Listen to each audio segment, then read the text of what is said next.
Imagine a universe, not just born, but violently forged. A clash of primordial ice and fire. Yeah, and a cosmos where the ground itself is, well, the body of a slain giant, the sky his skull. And holding this whole, frankly, terrifying structure together. A single colossal tree, under constant attack. It's an incredible worldview, steeped in this sense of drama, of tension, isn't it? Absolutely. Even the gods aren't free agents. They're bound by fate, heading towards this inevitable world-shattering battle. Ragnarok. Not quite just an end, though, more like a catastrophic reset button, a cleansing fire almost, before something new can emerge. And that's exactly what we're diving into today. Norse cosmology. How the ancient Norse people understood their universe. Its creation, its structure, the realms within it, and yeah, its ultimate prophesied fate. Our guides for this deep dive are the primary sources themselves. We're looking mainly at things like the Poetic Edda and the Prose Edda. Right, compiled in the 13th century mostly, but drawing on much older oral traditions. They're like our ancient maps and prophecies for this journey, sometimes clear, sometimes a bit cryptic. So our mission here is to unpack the really key elements from these texts, give you a kind of shortcut to grasping the core concepts of this amazing worldview. From the absolute beginning, that void, through the 9 worlds held by the tree, all the way to the Twilight of the gods. Expect some pretty vivid imagery. Some details might really surprise you. Okay, so the sources tell us, before anything else existed, there was just Ginnungagap, this enormous gaping void. Empty space. Well, yes and no. It was flanked by these 2 primordial realms. To the north, you had Niflheim. Think intense, cold fog, mist. The land of ice. Exactly. Home to this spring, Hayfergelmir, and these icy rivers, the Ellevagar, flowed out from it, freezing solid as they reached the void. Okay, ice world to the north. What about the south? That was Muspelheim, the complete opposite. A realm of fire, intense heat, sparks, ruled by the giant Surt. So you've got these fundamental opposing forces, ice and fire. And when the frozen venom from Niflheim's rivers met the heat drifting from Muspelheim, right there in Ginnungagap, Things started happening. big time. The ice thawed and dripped, and life formed in those drops. The first being the giant Ymir, ancestor of all the Jetnar, the giants. But he wasn't quite alone, was he? Something about a cow. Right. Odumbla, the primordial cow, also formed from the thawing ice. She nourished Ymir with her milk. 4 rivers of milk, the sources say. Okay, giant fed by cosmic cow. How did she eat? She licked the salty rhinestones that were also there in the void, and as she licked over 3 days, she uncovered, or licked free, the form of a man. Buri. The first of the gods. Licked out of salty ice by a cow. It's quite the origin story.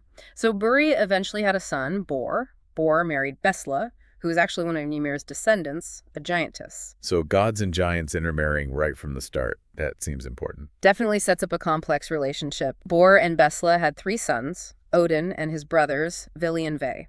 The very same. And these 3 brothers, well, they killed Ymir. Whoa. They killed the first being. Their own sort of great uncle figure. They did. And this act of violence is absolutely central. It's from Ymir's death that the world is made. How does that work? Literally. Literally. They took his enormous corpse and crafted the world. His flesh became the earth, the land. His unbroken bones became the mountains. His teeth and shattered bone fragments, rocks and pebbles. And his blood.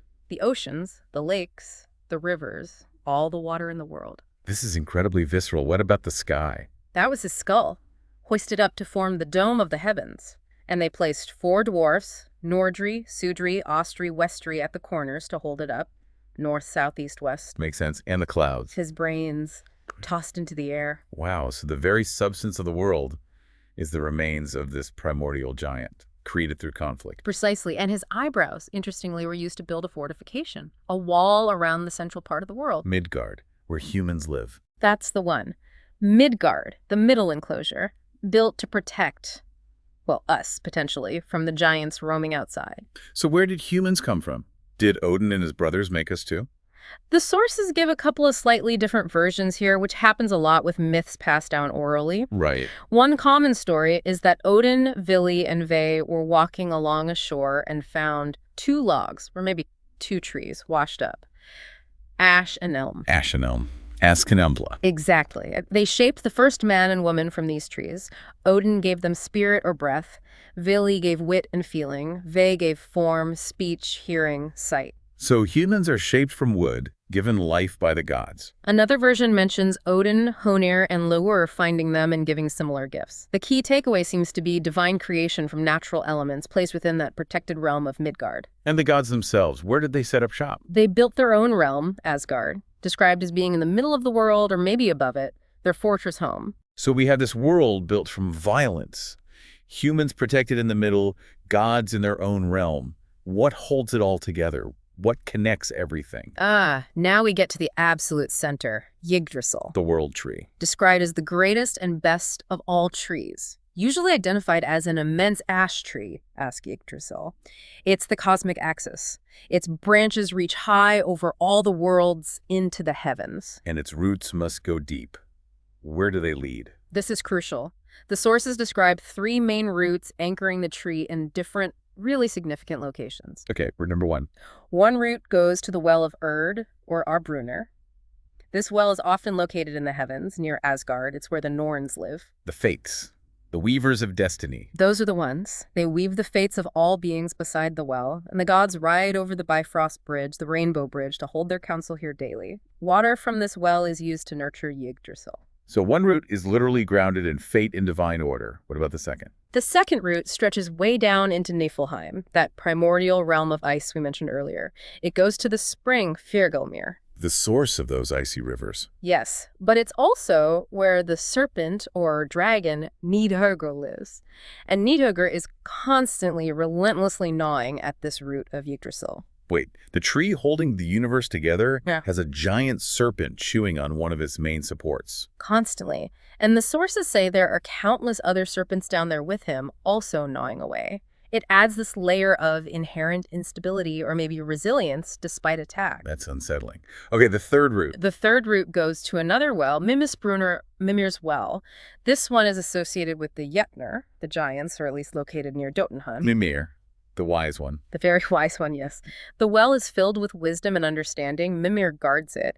And this is the well Odin famously sacrificed his eye to drink from to gain that deep knowledge. So the roots connect to fate, primordial chaos and decay, and profound wisdom. It's quite a foundation. It really anchors the tree in the fundamental forces of the cosmos. But the tree isn't just roots and branches, it's practically an ecosystem. You mentioned Nidhogr at the bottom. What else lives in Yggdrasil? Way up in the highest branches sits a great eagle. The sources say he knows many things. And perched between his eyes, a hawk called Verfolnir. An eagle and a hawk at the top, a serpent at the bottom. Is there communication? Oh, yes. There's Rettusker, the squirrel. The cosmic gossip squirrel? Pretty much. He scurries up and down the trunk, carrying messages between the eagle up top and Nidhogr down below. What kind of messages? Friendly updates? Not exactly. The prose edda says he carries malicious messages or insults back and forth, stirring up trouble between the top and bottom of the world. So even the communication network of the universe is basically running on antagonism. That feels strangely relatable. Doesn't it? It adds this layer of almost petty conflict right at the heart of everything. And there's more. 4 stags Dane, Dvalin, Dunur, Duraror are constantly nibbling the highest leaves and shoots. So it's being attacked from below by serpents and eaten from above by deer. And its trunk and lower branches are apparently gnawed by even more serpents. The texts list names like Goin and Moin. It's under constant assault. The sources actually say it suffers. Explicitly, one text says Yggdrasil suffers agony more than men know. Its well-being is directly linked to the cosmos' stability, yet it endures this perpetual damage. What does that tell us? That the center of everything is defined by suffering. It seems to suggest that existence itself, in this worldview, involves enduring hardship. That stability isn't about being untouched, but about persisting despite constant things. It's not fragile, it's incredibly resilient, but it feels the strain. And the name Yggdrasil connects to Odin's suffering too, right? That's a strong interpretation, yeah. Ygr, meaning the terrible one, is one of Odin's many names. And Drasil means horse, or perhaps gallows, which was grimly called the horse of the hanged. So Odin's horse, or Odin's gallows. Exactly. It links to that famous passage in the Havamal where Odin hangs himself on a windy tree, often assumed to be Yggdrasil for 9 nights, wounded by a spear, sacrificing himself to gain the wisdom of the runes. Making the tree a symbol not just of connection, but of sacrifice for knowledge, tied directly to the chief god's ordeal. It adds yet another layer, though, like many things, scholars debate the exact meaning. Tree of Terror, U-pillar. The sources aren't definitively clear, which is part of studying these myths. And this idea of a giant central tree, it wasn't totally unique to Yggdrasil in the Germanic world, was it? No, it fits a broader pattern. You hear about venerated warden trees locally. There are mentions of the Irminsul pillar destroyed by Charlemagne, and Adam of Bremen described a sacred tree near the temple at Uppsala. Yggdrasil is like the ultimate expression of that concept. Almost like a shamanic world tree connecting different realities. Very much so. It connects the different planes of existence.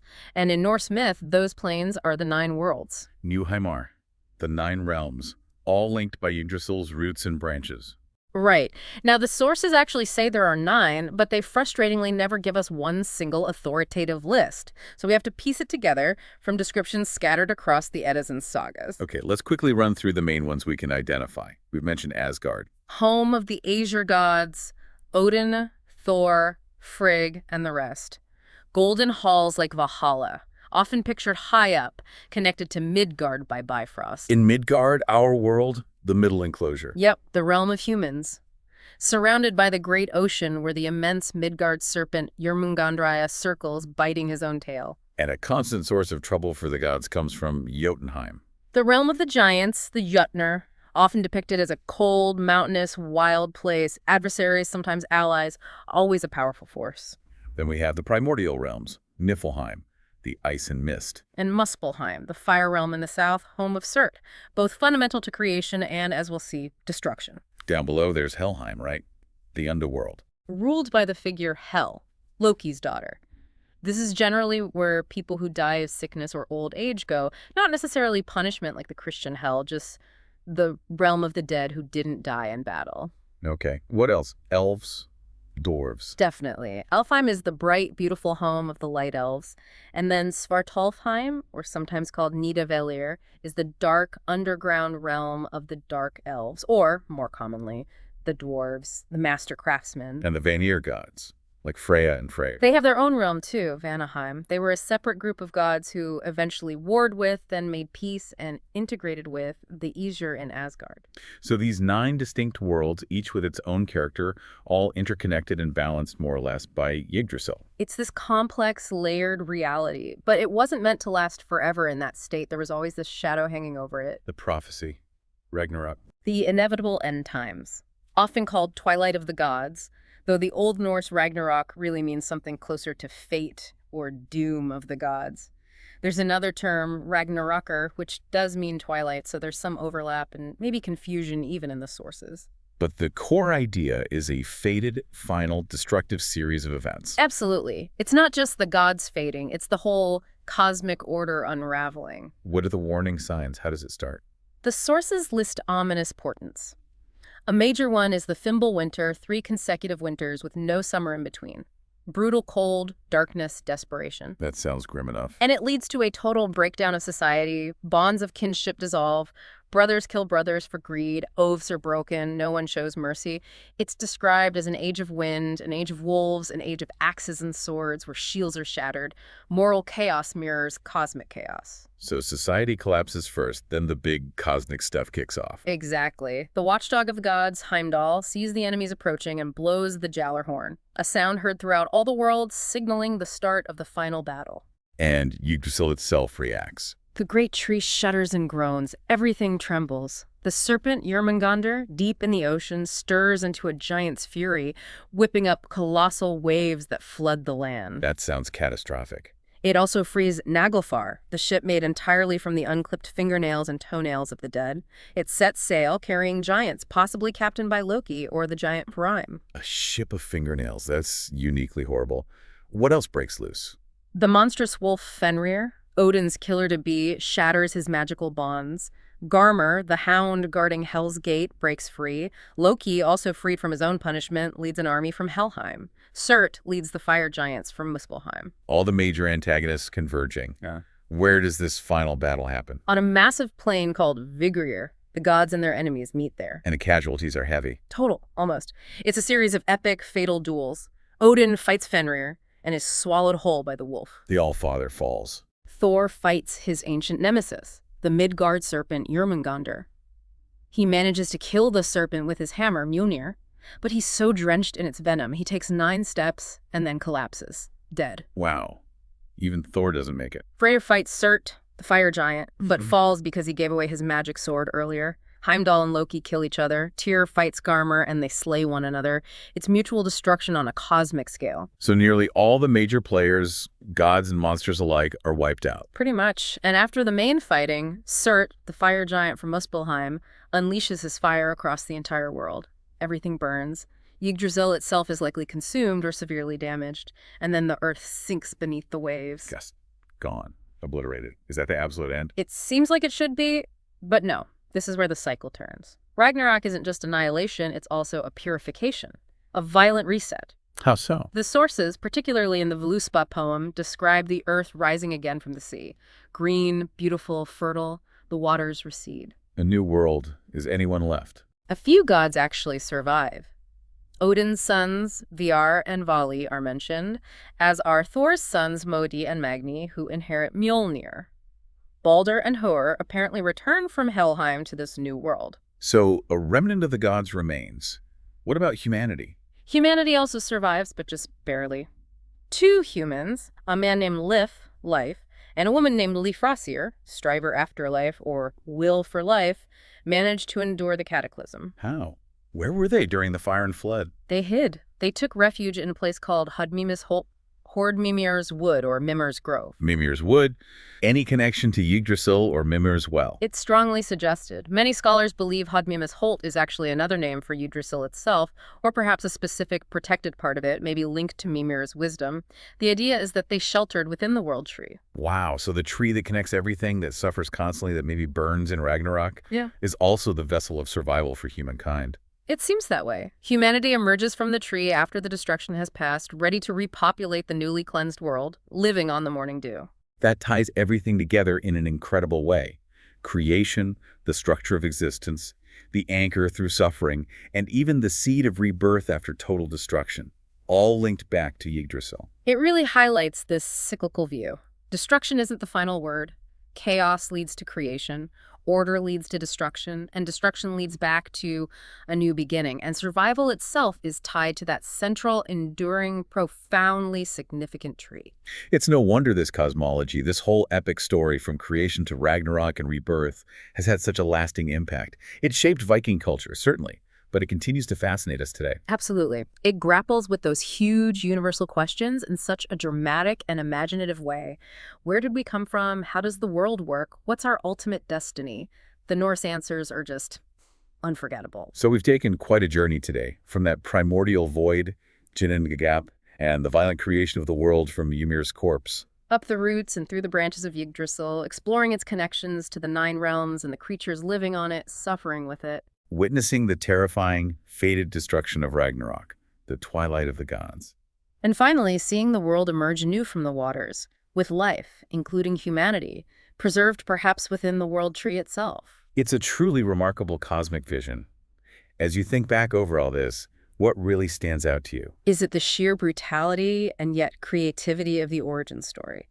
Or maybe the image of Yggdrasil, this suffering anchor holding everything together? Or perhaps that cyclical nature, the idea that the end is never truly the end, and that life finds a way, maybe hidden in the heartwood of existence. That last point about Lif and Lefrasir surviving in Hodmimis Holt, possibly within Yggdrasil, that's really something to ponder, isn't it? It really is. What does it truly mean if the sources suggest that creation, the ongoing existence of the cosmos, and ultimate survival are all so intimately connected to this single, central, ancient tree? The structure that endures despite constant attack. It makes you think about what constitutes a fundamental anchor in any worldview, doesn't it? Especially when everything else seems to be falling apart. Definitely something to keep exploring, digging deeper into these fascinating sources we've touched on today.